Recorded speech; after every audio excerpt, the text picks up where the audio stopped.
गौरव गोगोई उनका नोटिस है अविश्वास प्रस्ताव पर, तो क्यों न उनको बोलने का मौका दिया जाए। यहीं से बात बदलती है और उसके बाद ये तय होता है कि राहुल गांधी नहीं गौरव गोगोई बोलेंगे। और जैसे ही गौरव गोगोई बोलने उठते हैं, ट्रेजरी बेंच यानी सत्ता पक्ष की तरफ से इसी बात पर आपत्ति जताई जाती है कि जब नाम आपने लिखित दिया था एक क्रम में जिसमें राहुल गांधी का नंबर 1 है, तो आप गौरव गोगोई से शुरुआत क्यों करवा रहे हैं। दोनों पक्षों में थोड़ी बहुत टोका टोकी बहस होती है, उसके बाद गौरव गोगोई बहस की शुरुआत कर देते हैं।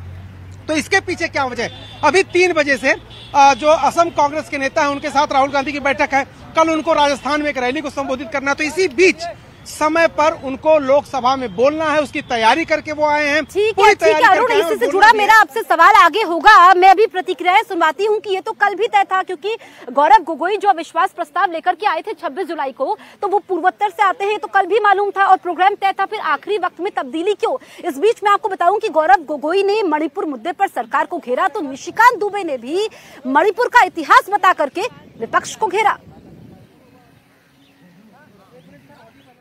जब आपने पूछा कि इस अविश्वास प्रस्ताव के समर्थन में कौन कौन खड़ा है, तो मैं इस मन से हमारे सारे इंडिया अलायंस दलों के सांसदों को मैं धन्यवाद और आभार प्रकट करता हूं। सर, ये अविश्वास प्रस्ताव हमारी मजबूरी है। ये हमारी मजबूरी है कि हम अविश्वास प्रस्ताव हमें लाना पड़ा, क्योंकि ये बात कभी भी संख्या की नहीं थी। ये बात हमेशा इंसाफ की थी, मणिपुर के इंसाफ की थी। आप पहले प्रस्ताव रख दो आप पहले। सर, प्रस्ताव मैंने आपसे अनुमति मांगा, मैं प्रस्ताव आगे करता हूं। मैंने शुरुआत में उनकी अनुमति मांगी। ये इंसाफ मणिपुर की है, मणिपुर के लिए है। इंसाफ है। मैं पढ़ूं महोदय, मैं निम्नलिखित प्रस्ताव पेश करता हूं कि ये सभा मंत्रिपरिषद में विश्वास का भाव व्यक्त करती है। सर अध्यक्ष महोदय, ये अविश्वास प्रस्ताव मणिपुर के लिए हम लाए हैं, इंडिया अलायंस, क्योंकि मणिपुर आज इंसाफ मांगता है। गौरव गोगोई जब बोल रहे थे इस कांग्रेस पार्टी को शहादत के बारे में, लोगों का क्या बलिदान है इसके बारे में कुछ पता नहीं है। इन्होंने मणिपुर की बात की और पूरे देश को नहीं, पूरे संसद को जो है इन्होंने चैलेंज किया कि आप लोग में से बहुत लोग मणिपुर नहीं गए होंगे, मणिपुर नहीं देखा है आपने। मैं मणिपुर के इतिहास का भुक्तभोगी हूं। मेरे मामा एनके तिवारी 73 में अपनी पैर जो है वो गंवा चुके मणिपुर में, और 1989-90 में मणिपुर में उनके ऊपर अटैक हुआ। सीआरपीएफ के वो डीआईजी हुआ करते थे। और जो जगमोहन जी ने अपनी किताब लिखी है माई फ्रोजन टर्बुलेंस इन कश्मीर, उसमें उन्होंने 10 बार जिक्र किया है कि यदि एनके तिवारी जैसे अफसर नहीं होते तो शायद कश्मीर नहीं बचा पाते। और वही एनके तिवारी जब मणिपुर में आईजी बनकर गए तो आपकी सरकार ने उसी ओपीएम लॉबी के तहत उनको गिरफ्तार कर लिया और कोर्ट ने कहा कि ये आप कर सकते हैं। आप राष्ट्रवाद की बात करते हो, आप मणिपुर की बात करते हो। आपने अभी कहा कि असम में समझौता हुआ, आप तो असम के हैं, सांसद हैं। क्या 83 के चुनाव में कितने % लोगों ने असम में वोट दिया था? कितने लोग मारे गए थे? और जब आपने all India Assam students union के साथ समझौता किया तो उस समझौते का एक पार्ट था कि ये सरकार जो है हटाई जाएगी। तो लोकसभा में स्पीकर ओम बिरला के सदन में बैठते ही हंगामा शुरू हो गया। बीजेपी ने सवाल उठाए कि राहुल गांधी ने चर्चा की शुरुआत क्यों नहीं की है। संसदीय कार्य मंत्री प्रहलाद जोशी ने पूछा कि आखिर राहुल गांधी क्यों नहीं बोल रहे हैं।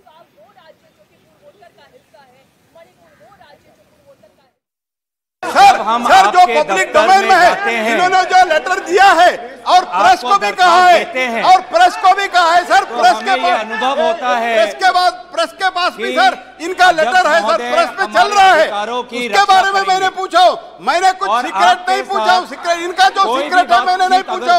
हो, लेकिन इन्होंने क्या बता तो रहे, हमारा माननीय विश्वास प्रधानमंत्री जी का नाम लेके कि सदन की गरिमा और एक संसद की, उनको पता है, वो बोलने तो हम भी चर्चा के लिए तैयार है, लेकिन ऐसे अनाप शनाप आरोप नहीं लगा सकते हैं। अगर मंत्री महोदय अगर ये ऐसा नियम शुरू करना चाहते हैं कि सदन आपके दफ्तर में जो बात होती है उसको बाहर उजागर करना चाहेंगे तो बात हम भी रख सकते हैं सर, हम भी उल्टा बात रख सकते हैं अंदर के। तो इस प्रकार के आप संसदीय मंत्री हैं, आप संसदीय मंत्री हैं, आप इस पब्लिक डोमेन में please understand, it is in the public domain, it is in the media, it is in the social media, what are you talking?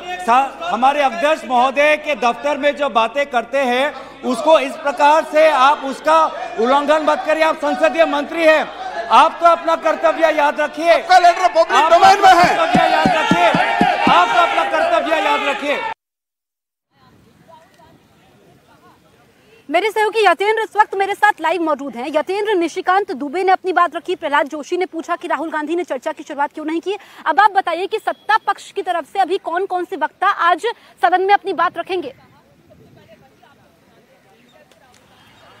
देखिए, सत्ता पक्ष की तरफ से करीबन 15 सांसदों का नाम दिया गया है, जिसमें से निशिकांत दुबे ने सत्ता पक्ष की तरफ से अपनी बात रखनी शुरू की, क्योंकि सबसे पहले जो गौरव गोगोई थे उनकी तरफ से अविश्वास प्रस्ताव लाया गया था, तो सबसे पहले उन्हीं को बोलने का मौका दिया। हालांकि सुबह गौरव गोगोई की तरफ से और कांग्रेस पार्टी की तरफ से एक रिक्वेस्ट की गई थी सेक्रेटरी जनरल को कि राहुल गांधी उनकी जगह बोलना चाहते हैं, लेकिन एंड टाइम पर ये फिर इस पूरे रणनीति को बदल दिया गया और गौरव गोगोई को ही बोलने का मौका मिला, जिसको लेकर सदन में हंगामा भी हुआ, क्योंकि संसदीय कार्य मंत्री ने इस बात को उठाया कि आखिर ऐसा क्या हुआ कि राहुल गांधी ने बोलने की शुरुआत नहीं की। इसको लेकर हंगामा हुआ, लेकिन इसके बाद फिर सदन की कार्रवाई शुरू हुई। गौरव गोगोई ने अपनी बात रखी, कई बार मणिपुर पर टारगेट करते हुए मोदी सरकार पर निशाना साधा, जिसका जवाब सिलसिलेवार तरीके से निशिकांत दुबे की तरफ से दिया गया। और जहां तक आप जो सवाल कर रही हैं कि और कौन सांसद हैं, तो करीब टोटल 15 सांसद इस पूरी चर्चा में भाग लेंगे बीजेपी की तरफ से, जिसमें निशिकांत दुबे हैं, इसके अलावा स्मृति ईरानी, ज्योतिरादित्य सिंधिया, निर्मला सीतारमण, गृह मंत्री अमित शाह और ऐसे कई सांसद हैं जो इस दौरान बोलेंगे। और सबसे लास्ट में प्रधानमंत्री नरेंद्र मोदी इस पूरे अविश्वास प्रस्ताव का रिप्लाई देंगे, यानी कि 10 तारीख को माना जा रहा है शाम को 3 से 4 बजे के बीच में प्रधानमंत्री का रिप्लाई आ सकता है। जी,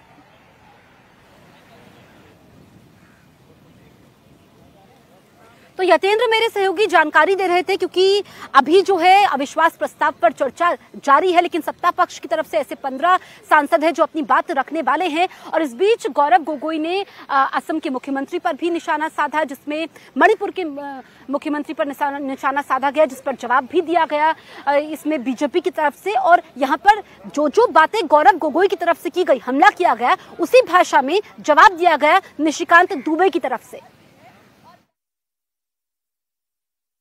व्यर्थ हो गई है, विफल हो चुकी है। इसीलिए आज मणिपुर में 150 लोग मरे, लगभग 5000 घर जलाए गए, लगभग 60,000 लोगों आज शिविर में हैं, लगभग 6500 FIR है।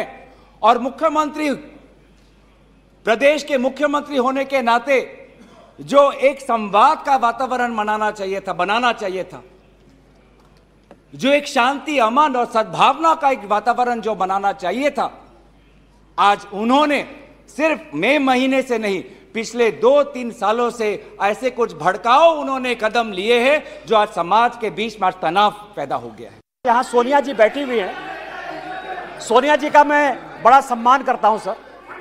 सोनिया जी, मुझे जो लगता है कि उनके पार्टी की उनकी 2 मनस्थिति है। वो एक हिंदू सभ्यता संस्कृति में बिलीव कर रही हैं, इसीलिए अलौकिका पंडिता की तरह जो पूरा किताब में लिखा हुआ है कि क्या क्या करना चाहिए एक भारतीय नारी को, उसका पूरा का पूरा पिक्चर सोनिया जी देती है। उनको 2 काम करना है, बेटे को सेट करना है और दामाद को भेंट करना है। अरे जिसका नेम ले रहा है वो बोले ना, जिसका नेम ले रहा है वो बोले, ये लोग क्यों बोल रहे हैं? अब आप समझिए सर, मैंने दोनों बातें कही कि बेटे को सेट करना है और दामाद को भेंट करना। मैं अपने बात पर कायम हूं सर।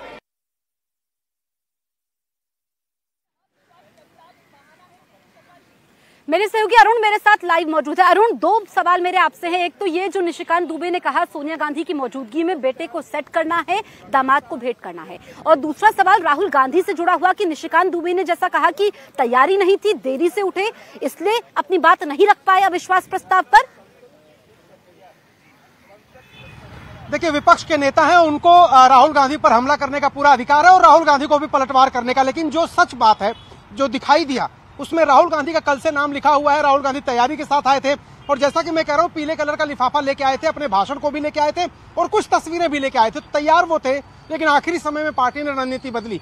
जहां तक निशिकांत दुबे द्वारा सोनिया गांधी और राहुल गांधी पर हमले की बात है या गांधी परिवार पर हमले की बात है, तो ये पहली बार नहीं है। और एक ये भी वजह थी क्योंकि निशिकांत दुबे बहुत ही तीखा प्रहार करते हैं और कांग्रेस पार्टी का ये मानना है कि कई बार वो संसदीय मर्यादा और गरिमा के बाहर जाके प्रहार करते हैं। और आपने देखा होगा पिछले सत्रों में कई बार निशिकांत दुबे के खिलाफ प्रिविलेज मोशन लाने की भी बात कही थी कांग्रेस ने। उसकी वजह यही है कि वो राहुल गांधी और सोनिया गांधी पर, गांधी परिवार पर खासतौर से हमलावर होते हैं। तो इन दोनों सवालों के जवाब का लब्बो-लुबाब ये है कि राहुल गांधी तैयारी के साथ आए थे, लेकिन आखिरी समय में रणनीति बदली है और गौरव गोगोई को भाषण देने का मौका दिया गया, जो उत्तर पूर्व से आते हैं और उन्होंने ही नो कॉन्फिडेंस का मोशन मूव किया था। इसलिए पार्टी को आखिरी समय में खासतौर से राहुल गांधी को लगा कि अगर वो उनकी जगह पर बोलते हैं तो भी एक सही संदेश नॉर्थ ईस्ट के लोगों को नहीं जाएगा। पार्टी कम से कम ये तर्क दे रही है, लेकिन राहुल गांधी बोलेंगे, जरूर बोलेंगे, ये बात अब भी पार्टी कह रही है। और थोड़ी देर पहले संगठन महासचिव वेणुगोपाल, जो राहुल गांधी को छोड़ करके वापस आए उनको घर तक, उनका यह कहना था कि राहुल गांधी बोलेंगे, लेकिन समय हम अभी डिस्क्लोज नहीं करेंगे। तो एक ये भी बात है कि सदन में गृह मंत्री या प्रधानमंत्री हो, शायद कांग्रेस की रणनीति हो कि उस समय वो उन बात करना चाहते हो, अपना अटैक करना चाहते हो। ये सब कुछ भविष्य के गर्त में है, लेकिन एक बात तय है कि राहुल गांधी बोलेंगे। समय 30-35 मिनट के आसपास ही बचा है, तो कितने देर बोलेंगे, उनके निशाने पर कौन होगा। राहुल गांधी बोलेंगे, कब बोलेंगे, आज बोलेंगे, कल बोलेंगे, ये अभी साफ नहीं है। एक तरीके से कांग्रेस ने इस पर सस्पेंस रखा हुआ है। दूसरी तरफ कांग्रेस की तरफ से गौरव गोगोई ने अपनी बात पूरी की, तो बीजेपी की तरफ से निशिकांत दुबे ने राहुल गांधी के अविश्वास प्रस्ताव पर चर्चा न करने पर सवाल उठाए, तभी सदन में हंगामा मच गया।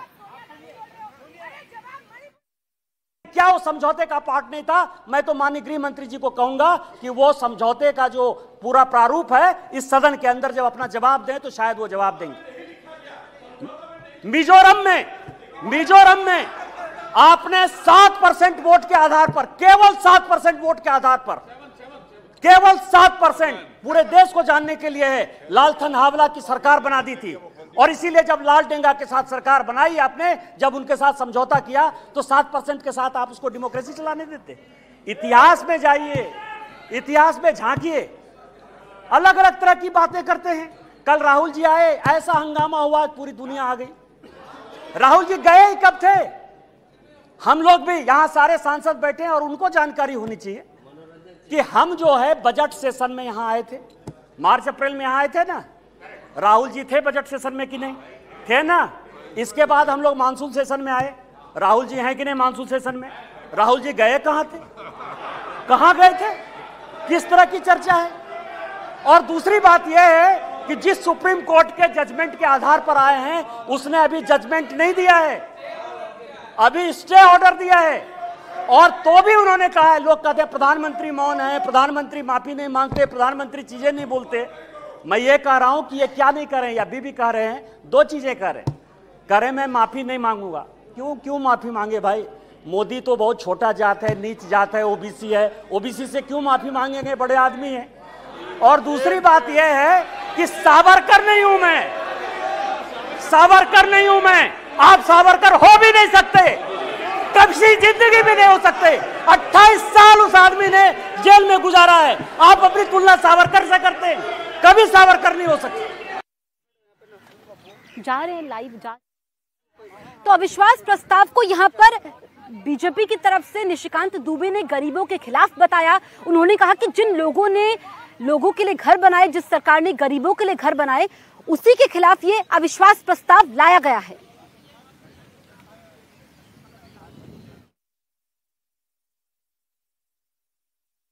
आज जो ये अविश्वास प्रस्ताव है सर, अविश्वास प्रस्ताव एक गरीब के बेटे के खिलाफ है। आज जो ये अविश्वास प्रस्ताव है उस आदमी के खिलाफ है जिसने कि लोगों को मकान बना के दिया। आज अविश्वास प्रस्ताव उस आदमी के पीछे है जिसने कि लोगों को पीने का पानी दिया। आज अविश्वास प्रस्ताव उस व्यक्ति के खिलाफ है जिसने शौचालय दिया। आज अविश्वास प्रस्ताव उस आदमी के खिलाफ है जिसने सबों के घर में उजाला लाने की कोशिश की, गरीब के खिलाफ है। तो अविश्वास प्रस्ताव पर चर्चा के समय निशिकांत दुबे ने कांग्रेस से न्यूज क्लिक के साथ रिश्ते पर जवाब देने को कहा है। निशिकांत दुबे ने इस पर क्या कहा, ये प्रतिक्रिया हम सुनते हैं। कल मेरी बात पर जो है बड़ा हंगामा हुआ, न्यूज क्लिक के ऊपर बड़ा हंगामा हुआ। आज प्रेस कॉन्फ्रेंस हुआ सर, प्रेस कॉन्फ्रेंस में मैं एक बताऊं, यदि न्यूज क्लिक का नाम यदि डिलीट या रेस्टोर हो गया, कांग्रेस को क्या समस्या है सर? न्यूज क्लिक आपका कौन लगता है? पुरकास्ट का नाम यदि रेस्टोर हो गया, पुरकास्ट आपका क्या लगता है? रोहिणी सिंह, अभिसार शर्मा या कोई भी मान लीजिए ठाकुर रंजन प्रागता, यदि उसका डिलीट हो गया नाम या एक्सपंज से फिर बाहर आ गया, आपको क्या परेशानी है? आपका कोई मतलब नहीं है।